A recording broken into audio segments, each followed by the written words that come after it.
Hello friends, मैं लता आप सभी का स्वागत करती हूँ अपने यूट्यूब चैनल अंडरस्टैंडिंग क्रिएशन पर। आज दोस्तों देवठानी एकादशी है।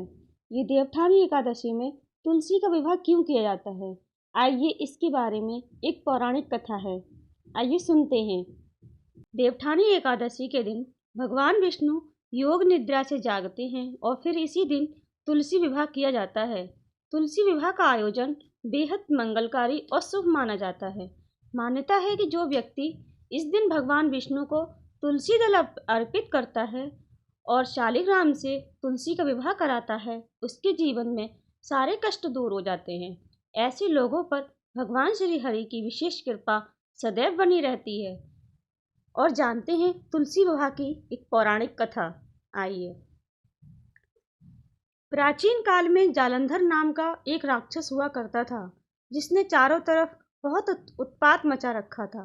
राक्षस बेहद ही वीर और पराक्रमी था। राक्षस की वीरता का रहस्य था उसकी पत्नी वृंदा की पतिव्रता धर्म। वृंदा पत्नी धर्म का पालन बहुत अच्छे तरीके से करती थी। पत्नी के व्रत के प्रभाव से ही वो राक्षस इतना वीर बन पाया था। उसके उत्पात और अत्याचार से परेशान होकर देवता लोग भगवान विष्णु के पास गए और उनसे राक्षस से बचने की गुहार लगाई। सभी देवताओं की प्रार्थना सुनकर भगवान विष्णु ने वृंदा की पतिव्रता धर्म भंग करने का निश्चय किया। भगवान ने जालंधर का रूप धरा और वृंदा के महल पहुंच गए। जैसे ही वृंदा की नजर अपने पति पर गई, वे पूजा से तुरंत उठ गईं और जालंधर का रूप धरे भगवान विष्णु के चरण छू लिए।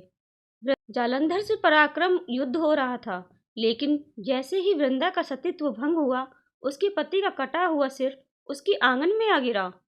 वृंदा को देखकर यह बड़ा क्रोध आया। उसने ये सोचा कि अगर मेरे पति यहाँ हैं तो आखिर ये कौन है। उस वक्त सामने विष्णु भगवान खड़े नजर आए। तब गुस्से में वृंदा ने भगवान विष्णु को श्राप दिया कि आप पत्थर के बन जाओ। वृंदा के श्राप से विष्णु जी तुरंत पत्थर के बन गए। यह देखकर लक्ष्मी जी ने वृंदा से भगवान विष्णु को श्राप से मुक्त करने की प्रार्थना करी। माता लक्ष्मी के अनुरोध पर वृंदा ने भगवान विष्णु को श्राप का विमोचन किया और स्वयं अपने पति का कटा हुआ सिर लेकर सती हो गई। वृंदा की राख से एक पौधा उत्पन्न हुआ, जिसे भगवान विष्णु ने तुलसी का नाम दे दिया और कहा कि शालिग्राम नाम से मेरा रूप इस पत्थर में रहेगा, जिसकी पूजा तुलसी के साथ की जाएगी। मैं बिना तुलसी के भोग स्वीकार नहीं करूँगा। कहते हैं तब से तुलसी जी की पूजा होने लगी और कार्तिक मास में उनका विवाह शालिग्राम से किया जाने लगा। हर साल देवठानी एकादशी के दिन इसे तुलसी विवाह के रूप में मनाया जाता है।